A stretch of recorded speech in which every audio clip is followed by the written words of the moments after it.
N'hésitez pas à liker la vidéo si elle vous plaît et si vous êtes nouveau sur la chaîne, n'oubliez pas de vous abonner et d'activer la notification pour ne rater aucune de nos prochaines vidéos.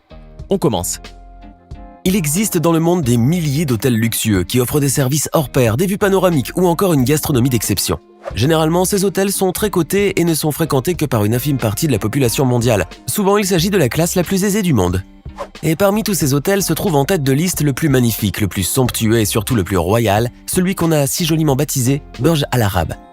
Du haut de ses 321 mètres, exhalant l'opulence à des milliers de kilomètres, cet hôtel est incontestablement le plus fastueux du globe. Installez-vous confortablement, aujourd'hui nous plongeons au cœur de l'hôtel le plus incroyable que vos yeux n'aient jamais vu. Fièrement dressé au milieu de l'eau, le plus luxueux hôtel du monde règne sur la côte sud du golfe Persique à Dubaï, comme maître de tous les bâtiments d'Arabie, comme son nom l'indique. Le Burj Al Arab, ou Tour d'Arabie, est bâti sur une île artificielle à 300 mètres de la plage de Jumeirah, à Dubaï. C'est l'un des hôtels les plus hauts du monde, mais aussi l'un des plus chers. Cette magnifique voile géante est devenue l'un des symboles les plus connus de l'architecture planétaire et le plus représentatif du skyline de Dubaï. Et derrière cette merveille se cache toute une histoire, la voici. Un projet fou et gonflé. Ce building ultra luxueux a été construit à partir de 1994 et n'a ouvert ses portes qu'en décembre 1999. Son fondateur tenait à ce que le Burj Al Arab soit prêt avant le passage du nouveau millénaire. Et pour ce faire, on a dû mettre les bouchées doubles. Et oui, il a fallu plus de 3500 ouvriers, issus de 3000 sociétés différentes pour bâtir l'empire. Et tiens, puisqu'on en parle, cet hôtel est le fruit de l'imagination du cheikh Mohammed Ben Rachid Al Maktoum, un projet fou dont les fonds ont principalement été issus du pétrole. L'idée était de faire de son hôtel un endroit dédié au tourisme luxueux, qui serait également une grande référence internationale dans le monde du luxe. Conscient que Dubaï est l'endroit parfait pour construire un si beau projet, le riche émirat amoureux de la pêche et de la perle a choisi alors d'amarrer sa gigantesque voile sur une île artificielle. Le cheikh souhaitait que son hôtel se dresse comme un phare au milieu de l'eau. Et ce n'est pas tombé dans l'oreille d'un sourd, puisque c'est de l'iconique architecte Monsieur Thomas Wills Wright que viendra l'idée de créer cette immense voile gonflée par les vents. Une architecture hors du commun. Les ingénieurs ont imaginé une île située à 280 mètres du rivage, de 150 mètres de côté, située à 7,50 mètres au-dessus du niveau de l'eau et entourée de milliers de cubes de béton. Et pour supporter le poids de ce monstre, on a implanté 250 piliers d'1,50 m de diamètre et de 40 mètres de long, profondément enfoncés dans le sable. L'emplacement du bâtiment et son orientation sont aussi très singuliers, puisque ce dernier se situe dans une zone spécifique, afin que l'ombre de la voile ne couvre pas la plage. Les poutres du gratte-ciel pèsent 165 tonnes et mesurent 85 mètres. Avant d'entreprendre les travaux de décoration, les ingénieurs ont d'abord installé l'imposante voile en fibre de verre recouverte d'une couche de téflon pour protéger l'édifice de l'usure due au vent des sables provenant du désert. Le Burj est composé de 56 étages au total, dont 3 au sous-sol. Avec ses 321 mètres de hauteur, il était jusqu'en 2007 le plus haut hôtel de Dubaï. Venons-en à présent au plus intéressant.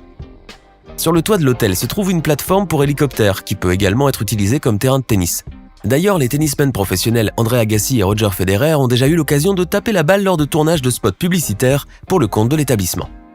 Le sommet du gratte-ciel comporte également un immense restaurant panoramique flottant à 200 mètres d'altitude, divisé en deux ailes, le Han Mutaha et le Skyview Bar.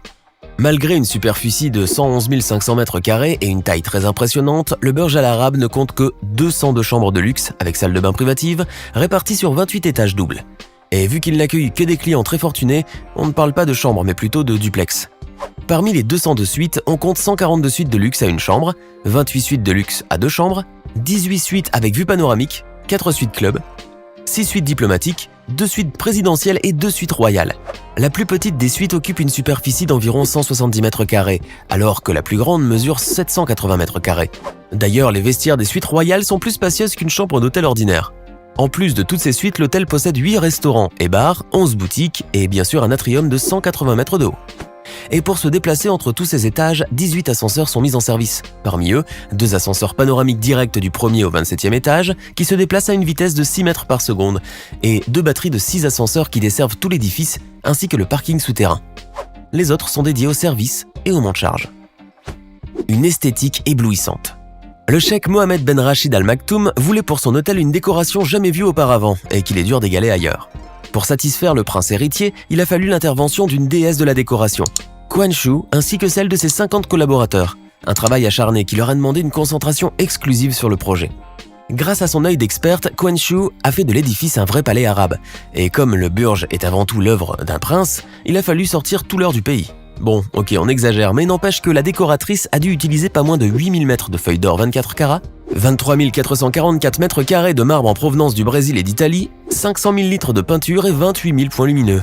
Et quelques mois seulement avant l'ouverture du Burj, Quan Chu a dû revoir toute la décoration du lobby, en y installant notamment d'immenses aquariums pouvant contenir jusqu'à 250 000 litres d'eau, des fontaines de 20 000 litres et une cascade contenant 15 000 litres d'eau.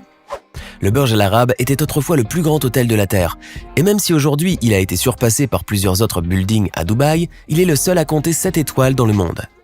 Et s'il possède un classement hors série, c'est parce que ses portes ouvrent sur un monde fait entièrement de luxe et de prestige.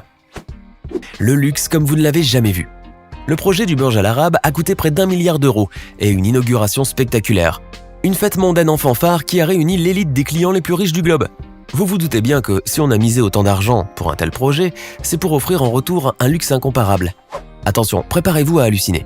Pour commencer, l'hôtel propose un transfert par hélicoptère, un voyage exceptionnel qui fait découvrir au passage des vues uniques et époustouflantes sur la skyline de Dubaï, le Palm Jumeirah, le World Island Development, des rats à la vieille région de Dubaï ainsi que d'autres régions du pays. Et si vous avez le tournis et que vous ne supportez pas la hauteur, pas de panique, Burj Al Arab a pensé à tout. Pour transporter des clients ultra fortunés, il faut un parc automobile à la hauteur.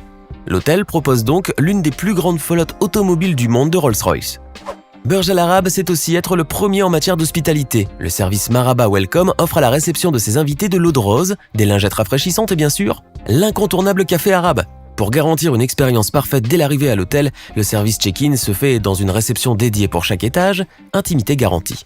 Pour vos questions et différents besoins, des majordomes sont mis à votre entière disposition sur une plage horaire de 24 heures sur 24 et 7 jours sur 7. Burj Al Arab ne fait rien à moitié puisque 1600 employés travaillent au service de leurs clients. Et pour amuser les petits, il y a tout ce qu'il faut. Une multitude d'équipements et de services spéciaux dédiés aux plus jeunes se trouvent au club Simbad Kids Club au 18e étage, en plus de services de babysitting disponibles à la demande. Si ce n'est pas du luxe, ça. Passons à présent à l'essentiel, le bien-être. Vous n'êtes pas sans savoir qu'à Dubaï, on sait faire la fête, et pour cela, Burj Al Arab a fait construire le club Gold on 27, qui est animé par le grand DJ Darko Deyan. L'hôtel possède également un spa incroyable pour une expérience situationnelle et inoubliable. Le Thalys Spa a d'ailleurs remporté 2 années de suite le prix du meilleur spa d'hôtel de luxe dans la catégorie gagnant mondial des World Luxury Spa Awards. À cela s'ajoute aussi un salon-bar ultramoderne nommé le Junsui, dont le plafond est orné de 29 000 magnifiques cristaux Swarovski pour se payer l'impression de baigner dans la Voie lactée. Trouverez-vous cela ailleurs ? Bien sûr, un hôtel est jugé principalement par sa gastronomie, mais surtout par sa piscine. Là, on va plutôt parler des piscines, puisque le Burj en possède plusieurs. Ne faites pas l'étonner, la meilleure mesure 828 mètres carrés et est entourée de bungalows très luxueux pour les petites siestes de l'après-midi, en cas de grosse fatigue. Dernière exclusivité pour ses clients, l'hôtel a fait récemment construire le Burj Al Arab Terrace, un immense projet de 10 000 mètres carrés entièrement dédié aux loisirs. Un chantier qui a d'abord été développé en Finlande par les experts en construction navale Anmares et transporté par bateau à Dubaï en 8 parties. L'espace propose entre autres le Scape Restaurant and Bar, 2 piscines et une plage artificielle. Rien n'est trop beau pour ses clients. Ce projet en annexe a été en quelque sorte une façon de défier l'impossible et de pousser encore plus les limites de la construction. S'y trouvent 24 bungalows et 8 cabines royales, des mini-bars, des machines à expresso, des menus spéciaux, des fruits frais à volonté, un ameublement de luxe, en plus de vérandas, de salles de bain privées et de douches pour les plus royalistes des clients. Bref, qu'on ne me dise pas lui que l'argent ne fait pas le bonheur. Et attention, on vous a réservé le meilleur pour la fin. Indépendamment de l'expérience humaine, le Burj Al Arab suggère des expériences gustatives sensationnelles dans ses nombreux restaurants. Mais on va vous parler du plus incroyable d'entre eux. Fidèle à son nom, le Al Muntaha, qui veut dire l'ultime en arabe, plane au 27e étage de l'édifice, soit à 200 mètres au-dessus de la mer. On y déguste des mets uniques, une gastronomie très raffinée et éclectique, tout en profitant d'une vue imprenable sur le golfe Persique. Bien sûr, tout cela a un prix. Si le Burj Al Arab s'est fixé pour objectif d'accueillir la clientèle la plus fortunée du globe, elle a aussi fixé des prix hallucinants. L'hôtel est non seulement le plus luxueux du monde, mais aussi le plus onéreux, cela va de soi. Les prix officiels pour les suites simples se situent entre 7 600 et 17 600 dirhams Émirats Arabes Unis, soit l'équivalent de 1 760 € et 4 071 € la nuit, incluant le petit déjeuner, des dattes, des chocolats et même un kit complet de produits Hermès pour hommes et femmes. Quant à la suite royale, son prix pourrait aller jusqu'à 119 000 € par nuit. Oui, vous avez bien entendu, 119 000 € par nuit. On ne sait pas s'il la loue souvent, mais je suis sûr que vous comprenez mieux maintenant pourquoi cet hôtel est le seul au monde à avoir cette étoile. Alors que pensez-vous du Burj Al Arab? Dites-le nous dans les commentaires.